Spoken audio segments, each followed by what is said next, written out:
Most people associate Alzheimer's disease and dementia with basically memory loss and confusion, which are the hallmarks of the disease, but it's so much more complicated than that.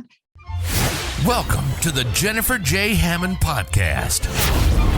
Jennifer is a licensed realtor, educator, speaker, and best-selling author. Jennifer's goal is to help you find your yay in every day.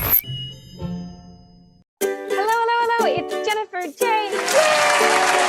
Hammond, and I'm here with a guest, a very special guest. We're gonna take on a tough topic here on how to know when a person with dementia no longer is it safe for them to live in their home. And this is a really tough conversation. We have Lisa Skinner here with us, and Lisa has some firsthand knowledge. We'll talk about her story in a little bit, but Lisa, talk to us about what do we need to know what are some of the key indicators of someone who no longer should be living in their home? This is a tough situation for all family members, especially when they live out of town from their loved one with the dementia, because they don't have regular eyes and ears on that family member. The person with dementia, they seem to have mastered the ability to convince their loved one, especially over the phone, that they're doing just fine. But a lot of times that's absolutely not the case. Most people associate Alzheimer's disease and dementia with basically memory loss and confusion, which are the hallmarks of the disease, but it's so much more complicated than that. People with dementia lose their sense of judgment. They lose their sensory processing abilities. They lose the ability to make decisions about things. And they lose their ability to reason things. The world just stops making sense. So some of the really important indicators to look for, and it's much easier to do it as an in-person visit than a telephone conversation. But if those people whose family member with dementia does live out of town, my recommendation is to find a neighbor or a friend or somebody, even a social worker, to do a wellness check on them. So here are some of the things to be mindful of. Weight loss is very common with people with dementia when they are no longer making right decisions for themselves. They're not buying the right groceries. They don't eat, maybe because they forget to eat, or maybe they have forgotten how to prepare the food. So that's a sign. Look for weight loss. Unopened mail and or stacked up newspapers is common. And again, they lose the ability to reason, their thought processes are askew. They may not know what they're supposed to do with the newspaper, and they just stack them up, where maybe before they were healthier, they read the newspaper daily, or they're not opening their mail because they don't know what they're supposed to do with the mail. This is another clue. Ignoring personal hygiene. This is a big one. I see this all the time.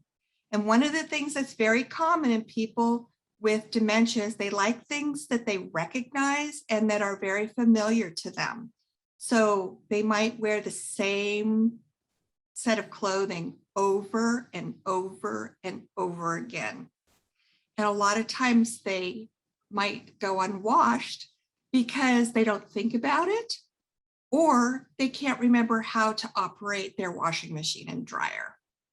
But that is a very common behavior that I see in people with dementia, is continuing to wear the same clothes over and over again. Showering tends to be a common problem. Well, and I was going to say some of this stuff that you're talking about, again, we're in such an environment of Zoom calls and video phone calls, whether it's FaceTime or whatnot. And some of the stuff that you're talking about, it's much easier when you can see somebody, but obviously what you said before, it's much easier if you go in person so that you can really observe things like the unopened mail or other things that you may not be able to see from a Zoom call or a video call. So what you're saying is also really critical, and it's hard if, as you mentioned in the beginning, if your loved ones are at a distance and you need to travel there and, take a look. Observing what's happening in someone's home is really critical. And even as a friend or, a loved one, a neighbor, someone else who might see these things as well, they can alert or communicate with the family members, right? That's correct. And there are also a lot of harmful things that could happen to people who are living with dementia in their homes. And these are things that can kind of come out of the blue because, again, they lose their sensory processing abilities and they lose their sense of judgment. So when we were kids, before we stepped off a curb, our parents drove into our heads, look both ways before you cross the street. And that became ingrained into us. So it became second nature. Somebody with dementia might just walk off that curb and they wouldn't even bother to look one way, let alone both ways, because they don't have the ability to cognitively make that assessment anymore. They'll just step off the curb. So there's a lot of hidden dangers. One of the other things that I've seen very commonly with people, and my grandmother is a perfect example. She was my very first experience with Alzheimer's disease 40-something years ago. And she was living by herself. My mom was 2 miles away. But one day, Grandma decided she was going to go to the grocery store, and she got in her car and she drove the same path that she did, every time she went to the store.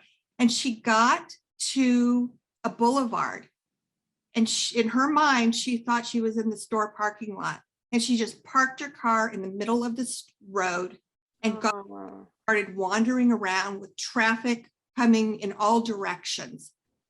And she was looking for the store. I hear these stories all the time. And people just forget, or they think they've arrived at their destination. A lot of people with Alzheimer's disease go out for a walk. They may take their pet for a walk. They've been doing it for years, same route, same time every morning. And then all of a sudden, they can't remember who they are, where they're supposed to be going, and they're lost. Yeah. So it's not just some of these other indicators that we're looking for to really determine whether or not they are living safely at home as in terms of just day-to-day life activities, but there are the safety considerations too, because anything can happen at any time. Well, one thing I was hoping you would describe a little bit more so we could dive in deeper is the difference between Alzheimer's and dementia, because I know those are used interchangeably, but what are the differences? Okay, so Alzheimer's is a disease of the brain. There are actually over 100 brain diseases that cause dementia. Dementia is not a specific illness. It is actually a broad term that's used to describe the symptoms that accompany one of the diseases that causes dementia. So to kind of clarify that and use a situation that's, relatable to all of us, let's say we have a cold or the flu and we go to the doctor and the doctor asks, well, what are you experiencing? And we don't say, oh, I think I have a cold or I think I have the flu. We start telling the doctor what our symptoms are, what we're experiencing. I have a fever, I have body aches, I have chills, my stomach's really upset. This is the same analogy with Alzheimer's disease and dementia. So when we say dementia, which is a broad term, and it usually just means that the person is suffering from cognitive impairment. It's really referring to the symptoms that show up, and there are so many of them, and everybody experiences the disease differently. Another thing is people, unbeknownst to a lot, can be suffering from what we call mixed dementia. So they may be suffering from more than one type of brain disease that causes dementia at the same time. And different brain diseases attack different parts of the brain. So you could be suffering from all kinds of symptoms, but no two people really go through the disease exactly the same. They vary from person to person. So that's the difference. Dementia is not a specific illness. It is referring to the symptoms. And I think my mother had a brain tumor, and she went for a walk and fell down and passed out in a park. And when she woke up, she had no idea who she was. And so they ended up taking her to the hospital. And that's when they scanned and found that she had a very large brain tumor. And she had decided, when she went for her walk, why would she need an ID or money? So it took them quite a while before they figured out who she was, because of course she didn't remember who she was. And so I think it is really tough, especially because we lived in completely different states. And so getting the phone call from, the hospital and the police, when it was very shocking. So I think it's really important to know those indicators that you were talking about and making sure that you're checking in with them. So the one thing I wanted you to talk about, of course, is how do you have this conversation? How do you talk to your loved one when you can see the situation and obviously they cannot see that they're suffering and that this is a time when they can no longer live alone? It's no longer safe for them to live alone in their home. This is probably one of the toughest situations family members can be put in, because when they finally realize that they need to place their loved one in the care of professionals for health reasons, for safety reasons, to make sure that they're taking their medications properly, there's really no way of knowing if they are. So that's a dangerous situation also. I've been doing this for over 25 years, counseling families and leading support groups, and I have a book out, and sometimes the conversation goes well and the loved one actually seems relieved that their family members want to have them go to a safe place. Yeah. That's the best case scenario for everybody, and it makes everybody's world and everybody's life so much easier. And so why did you decide for so many years to go into this, I want to say, very tough area of life? Why is your personal mission this? It was by accident. When I was in college, I was trying to decide what I wanted to major in, and I took a class in human behavior, and that was it for me. I was so fascinated by the subject of what makes people tick. Why do they behave the way they do? And then as I was pursuing that career path, I realized that there are commonalities and similarities in all people, and you usually find typical types in various group settings, like organizational settings and small group settings, and juries of different personalities come out. So I was fascinated by that. And as I mentioned, my grandmother was my first experience. That was 40-something years ago. But since then, I've had 8 of my own family members from dementia, 5 blood relatives and 3 through marriage. So it's such a blessing that you have the training and the expertise that you do, because that is something that many families don't have, which is one of the reasons I wanted to make sure that we had a conversation about this, because it's a tough one and people really don't know what direction to go or what to do when they have to have that conversation and they realize, oh my gosh, I see what's happening. What do I do? Well, I can tell you from experience that most family members, most loved ones resist that conversation. Yeah. They absolutely just dig their heels into the ground and say, I'm not moving, I'm staying in my home. So then it gets really tricky. And sometimes you have to bring in a social worker. And sometimes, I mean, I can tell you different things that people have tried, but most times you can expect that that loved one is going to dig their heels in the ground and say, absolutely not, I will never leave my home. Yeah. Bring caregivers into the home and have them supervise that way. But eventually your loved one is going to need full-time care 24/7. And not only with help with the activities of daily living, the bathing, the showering, feeding, medication management, but also the safety concerns that we talked about. So there are options out there, but that's a very difficult situation to be put in because most loved ones will be resistant to agreeing to move. Yeah, absolutely. So I want to make sure people know about your book and website, social media. What would you share? Where can they find out more?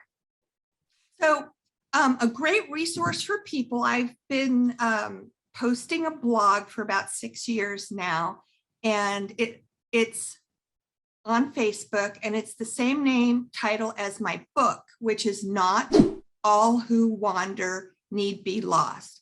And I post a lot of information, just like we've been talking about today, that hopefully will be valuable and helpful to family members and caregivers who are on this journey with their loved one. And it's a long journey. My grandmother had this for 20 years.